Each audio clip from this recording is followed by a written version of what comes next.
One, two, one, two. You got it.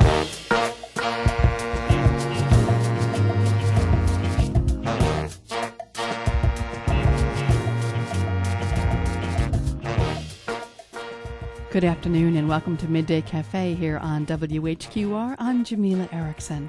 I'm delighted to have as my special guest in the studios today someone I've been wanting to talk to for a long time.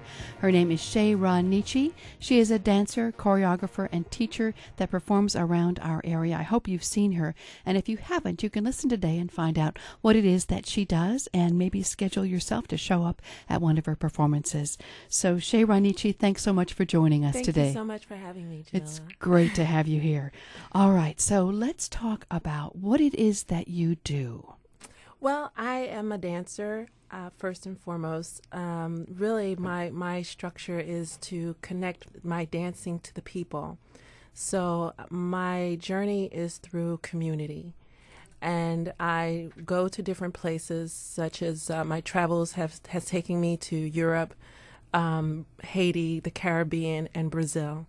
And during those times, I stay with the people, I live with the community, I live as they live. I don't go as a tourist. And it's in the line of anthropology. And so as I commune with the people and dance and sing with them, I take that and bring it back with me to this local area and share it with the community here. It's my way of trying to bridge the gap between our community and the communities abroad. Where were you born? I was born in Philadelphia. Uh-huh. I started my talent, I should say, training when I was about 8 years old, starting in a place called the New Freedom Theater, which is a historical theater in Philadelphia, African American theater. And I started training there, as I said, at 8 years old, and I trained there from 8 until 17. Wow. And it was around that time that I left to go to school. I went to New York, and I trained at the Circle in the Square Theater School. Oh, my. Which is a professional conservatory. Yes, yes. And so I was there for about 3 years, and most of my teachers were from Juilliard. And it was really during that time that I started to feel a little separated from my work and the people who my work influenced. And it was based on that that I decided to start taking dance more seriously. So I started being more involved as a dancer than an actress or a singer, which as a theater arts major, you have to do all. Yes, yes.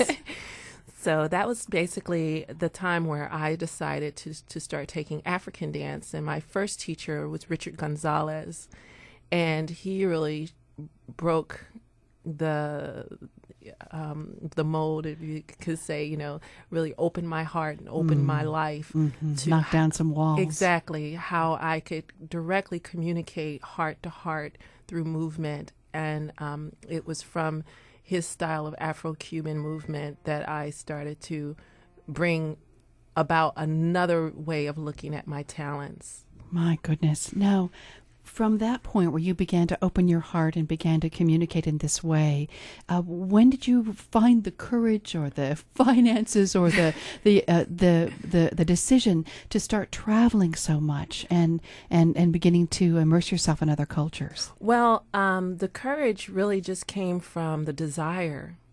I really just have a strong desire to connect with people. Really understanding our similarities more than our differences. Yes. So that's been what has driven me. The finances. That's always a question for an artist. Right. Yes. That yes. hasn't always been as easy. But what I have done is whenever I am working, say, for instance, I've had the fortune to work with the New Hanover County school system for about 4 years, where I was able to be one of their resource agents and teach after school programming to children. So it was during that time that I was having somewhat of a steady income, and I was able to use some of those fundings to to sponsor my travels. Right. So it's really all been self-funded. My gosh. And then once you're there, as you say, you live very simply with the people. Mm-hmm. And so you aren't spending a lot of money as a tourist might, going out to fancy places to eat and staying in luxury hotels and all that. No, not at all. You're just right there. Not at all. Immersed. Most of the time I'm with the family, and I'm eating what they eat, and I do what they do. And pretty much my time is spent communing and understanding what it's like to be a citizen of that place. Right. If you're just joining us, this is Midday Cafe here on WHQR. I'm in conversation today with Shea-Ra Nichi, a dancer, choreographer, a teacher.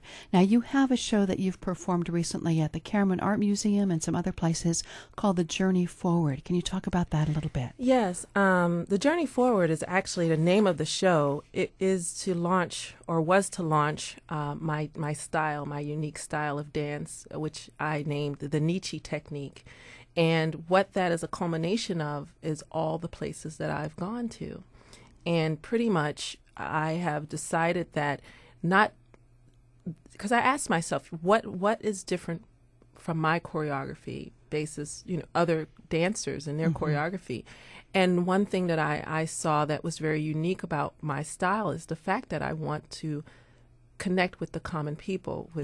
I don't want, of course, there's always that wall when you're dancing between yourself and the audience. But as much as possible, I want the audience to feel that they are being, their lives are being expressed through my movement. Oh, that's beautiful. So my style is through emotion and also through experience.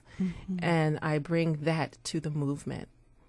Now, if someone was interested in seeing your work, or maybe even getting up and dancing with you, do you have some upcoming performances or classes? And what does that look like? Like, if I came to a performance, is there a moment in the performance when people are invited to get up and move with you? Well, there are different styles of performances. Sometimes I have performances at festivals, which is more open to that kind of thing. What I would love to do with the Journey Forward in terms of the Nichi technique is to start providing workshops. And I have been in conversation with the Cameron Art Museum about doing that. And I think that will be coming up in the near future, where we'll be doing workshops on the Nichi technique, and people can actually come in and learn the style and that'd technique. Be great. As of right now, I do teach an African dance class every other Saturday, but it is in Hope Mills, North Carolina. How far away is that from Wilmington? From Wilmington, it's probably about an hour and 30 minutes. Okay. And as I said, it's every other Saturday. Right. But it's not uncommon for me to have students travel from different places to my class to take it. Do you have live musicians that work with you in your performances or in your classes, or do you work with pre-recorded music? I always normally work with live musicians. At least a drummer. Normally two. Drummers. I have a wonderful drummer who has been my partner since we've started. His name is Bennett Stefan Berti. And then another man who's joined us recently in the last year or two, his name is Mike Henson. And they have been loyal in terms of coming out and supporting me. And they're both amazing conga players as well as djembe and other types of percussion. So all of the performances are normally live music. With the Journey Forward, I was also very fortunate to have artists of other disciplines, such as storytellers, rappers, poets, local people. There's a man by the name of Maxwell, who's local. Maxwell Page. Exactly. Yes. He was there as one of the poets and storytellers. Oh, he's wonderful. I have another woman by the name of Melanie Du Bois. She came in and supported some people from the Fayetteville area. Flossie Wilson. She's an amazing jazz singer and a rapper. His stage name is Topic. And so I know I'm probably forgetting someone, but everyone, I just have so much appreciation for their time and effort and energy.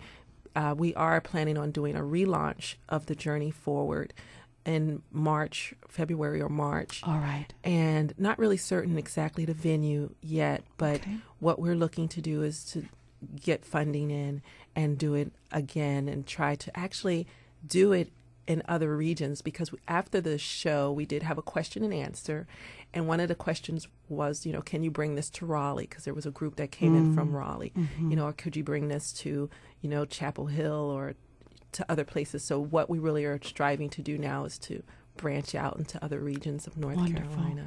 If people wanted to find out more about what you do, or maybe even help you get your next program up and running financially, or find out about if you start teaching classes locally, how could they contact you? They can always contact me through my MySpace page, but the other way is through my email, which is my name, Shea-Ra Nichi.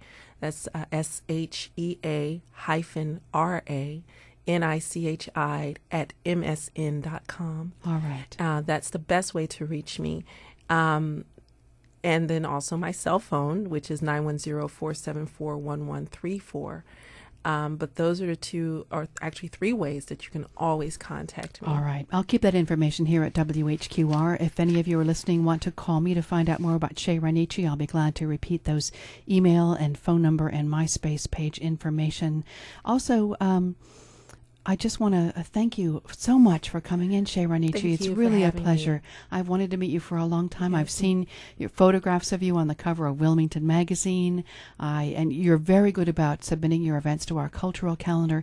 That's another place our listeners can find out what you're doing. Shea-Ra Yes. Nichi is very good about posting all of her classes and dance performances and workshops on our website, so you'll hear about it on the cultural calendar. Thank you. Thank you so much. Thank you so much for having me. You are most welcome. I love what you're doing in the world. Thank you.